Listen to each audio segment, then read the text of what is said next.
14,65,000 के आसपास कैंसर के पेशेंट डिटेक्ट हुए हैं। और ये कब हुए हैं कि जहाँ पे अच्छी फैसिलिटी होती है और जहाँ पे कैंसर रजिस्ट्री होती है वहाँ पे होता है। दैट्स आप कह लो कि मेट्रो सिटी हो गए, क्लास ए सिटी हो गए, लेकिन what about the when you go to class 2 class 3 city जहाँ पे कैंसर के लिए डॉक्टर्स नहीं है, फैसिलिटी नहीं है, that means there are lot of cases which goes undetected, पता भी नहीं चलता है। ठीक है, so we have a problem of accessibility, affordability and equitable treatment. That's the problem of our Indian health care is having right now. Apollo hospital द्वारा head and neck cancer के इलाज में प्रोटॉन बीम थेरेपी को लेकर एक conference का आयोजन किया गया, जिसमें बताया गया कि हेड एंड नेक कैंसर में कैंसर सेल को मारने के लिए प्रोटॉन बीम थेरेपी सबसे अत्याधुनिक इलाज है। इस थेरेपी में शरीर के हेल्दी सेल को ना के बराबर नुकसान होता है। प्रोटॉन भीम थेरेपी पर सुनिए क्या बोलते हैं एक्सपर्ट और CEO. Proton therapy cancer treatment का एक किस्म की मोडालिटी है, उसको ट्रीट करने का एक तरीका है और एक एडवांस फॉर्म ऑफ रेडियोथेरेपी है बेसिकली। तो आम रेडिएशन में हम लोग एक्सरेज यूज़ करते हैं। काफ़ी सोफिस्टिकेटेड कंप्यूटर प्रोग्राम से हम लोग कुछ टेक्निक्स इस तरह से यूज़ करते हैं जिससे कि जहाँ पे कैंसर है और जहाँ पे कैंसर सेल हो सकते हैं, दो एरियाज़, इनको आइडेंटिफाई करके इसमें हम लोग एक्सरेज देते हैं। तो जब हम एक्सरेज देते हैं नॉर्मल रेडिएशन में, तो कुछ एक्सरेज जो हैं वो आसपास की जो टिश्यूज़ होती हैं, आसपास के जो ऑर्गन्स होते हैं, उनमें भी जाते हैं। जैसे कि अगर हम मुंह का कैंसर ट्रीट कर रहे हैं तो सलाइवरी ग्लैंड्स जो हैं, जो ग्रंथियाँ जो सलाइवा बनाती हैं, जैसे पैरोटिड ग्लैंड, उसमें रेडिएशन जाती है तो उससे मुंह के अंदर ड्राइनेस हो जाती है। वैसे ही अगर निगलने वाली जो मसल्स हैं जो हमें मदद करती हैं, जिनको हम फेरेंजियल कंस्ट्रिक्टर्स कहते हैं, वहाँ पे जब रेडिएशन जाती है तो स्वॉलिंग डिसफंक्शन हो जाता है। तो प्रोटॉन थेरेपी से हम लोग इन सारे स्ट्रक्चर्स की डोजेस को कम कर सकते हैं। तो जब हम ये रेडिएशन की डोज कम करते हैं तो इससे दो फ़ायदे होते हैं। एक फ़ायदा ये होता है कि पेशेंट को टॉक्सिसिटी कम होती है। जब टॉक्सिसिटी कम होती है, वो हर एक कैंसर और हर एक एज ग्रुप और स्टेज के लिए अलग अलग मायने रखती है। जैसे कि अगर हम बच्चों का ट्रीटमेंट कर रहे हैं तो हम उसमें देखेंगे कि उससे उनके शरीर में रेडिएशन के कारण कैंसर होने का चांस घट जाएगा। अगर हम ब्रेन का ट्यूमर कर रहे हैं ट्रीट, तो उनके दिमाग के ऊपर जो उनकी इंटेलिजेंस कोशेंट वगैरह है या हार्मोन जो शरीर में बनते हैं, उसके ऊपर जो रेडिएशन का इम्पैक्ट होता है वो घट जाता है जब हम प्रोटॉन थेरेपी करते हैं।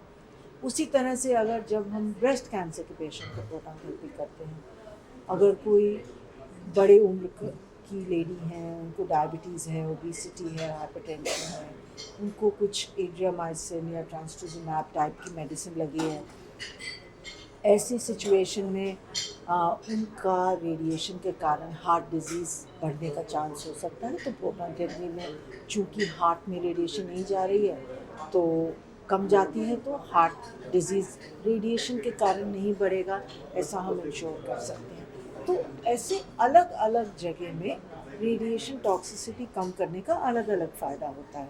On the other hand, radiation toxicity कम करते हैं जब हम किसी क्रिटिकल ऑर्गन की मदद लें। उस सिचुएशन में हम ये भी एक्सपेक्ट कर सकते हैं कि रिजल्ट ज़्यादा अच्छा होगा, यानी कि कैंसर को क्योर करने की जो हमारी एबिलिटी है वो और बेटर हो जाएगी। जैसे अब लिवर के अंदर हम कैंसर ट्रीट कर रहे हैं, तो लिवर अपने आप में सेंसिटिव ऑर्गन है, लिवर रेडिएशन से डैमेज होता है, पर लिवर के अंदर ही हमको कैंसर ट्रीट करना है। तो ऐसी सिचुएशन में प्रोटॉन्स में चूँकि हम लिवर को ज़्यादा अच्छे से प्रोटेक्ट कर पाते हैं, तो हम ज़्यादा अच्छी डोज दे पाते हैं, तो उससे रिजल्ट ज़्यादा अच्छे आते हैं। यही चीज़ बहुत सारी और जगह में देखी गई है, जैसे स्कल बेस का कैंसर है, जैसे पैरानेज़ल साइनसेस हैं, कुछ किस्म के सार्कोमास हैं, उसमें ऐसा देखा गया है कि चूँकि हम नॉर्मल ऑर्गन्स को बचा पा रहे हैं, इस कारण से हम उस जगह में ज़्यादा अच्छी तरह से डोज दे पा रहे हैं, ज़्यादा तादाद में रेडिएशन दे पा रहे हैं, तो उसके रिजल्ट ज़्यादा अच्छे हैं। प्रोटॉन थेरेपी का जो कॉस्ट है depending on the type of a cancer और number of fractions to be given to a patient, उसके ऊपर वो डिसाइड होता है। इसका रेंज जो होता है वो 5 लाख से 30 लाख तक होता है। और बहुत सारे केसेस जो हमारे पास में आते हैं, specially in case of paediatric, जो बच्चे होते हैं कभी कभी अफोर्ड नहीं कर पाते हैं, तो उसके लिए हम लोग क्या करते हैं, definitely we have a special rate for unaffording paediatric cases. दूसरा हमने ये किया है कि हमारा एक अपोलो का कैंसर फाउंडेशन है, जिसमें हम every year we raise a money to help the cancer patients, तो वहाँ से उनको सपोर्ट प्रोवाइड करते हैं। और थर्ड जो तरीका है कि हम क्राउड फंडिंग करते हैं। लेकिन एक चीज़ का मैं आपको गारंटी देता हूँ, कोई भी डिजर्विंग पेशेंट्स है जिसको प्रोटॉन थेरेपी की ज़रूरत है और हमारे पास में आते हैं, we go out of our way to ensure that he is somehow able to manage and give them a treatment. Insurance cover करते हैं? हाँ जी सर, ये जो प्रोटॉन थेरेपी है वो इंश्योरेंस के अंदर कवर है। सारे प्राइवेट और गवर्नमेंट इंश्योरेंस है, उसके अंदर ये कवर है। और दूसरी आपको ये चीज़ ज़रूर समझना बहुत ज़रूरी है कि अगर हम किसी का भी पेशेंट्स का एक एवरेज इंश्योरेंस का लिमिट देखते हैं तो 5 लाख से ज़्यादा की पॉलिसी नहीं होती है। अगर और ट्रीटमेंट, कैंसर ट्रीटमेंट का अगर जो कॉस्ट होता है वो काफ़ी हाई होता है, तो लोगों के अंदर भी जागरूकता आने की ज़रूरत है कि 5 लाख से ज़्यादा की पॉलिसी कवरेज ले। और एक अच्छी चीज़ है कि जब पेंडेमिक आ गया तो लोगों को रियलाइज़ हो गया कि ये जो इंश्योरेंस कवरेज है वो काफ़ी कम है, तो लोगों ने भी लेना शुरू कर दिया। तो I am sure that will help.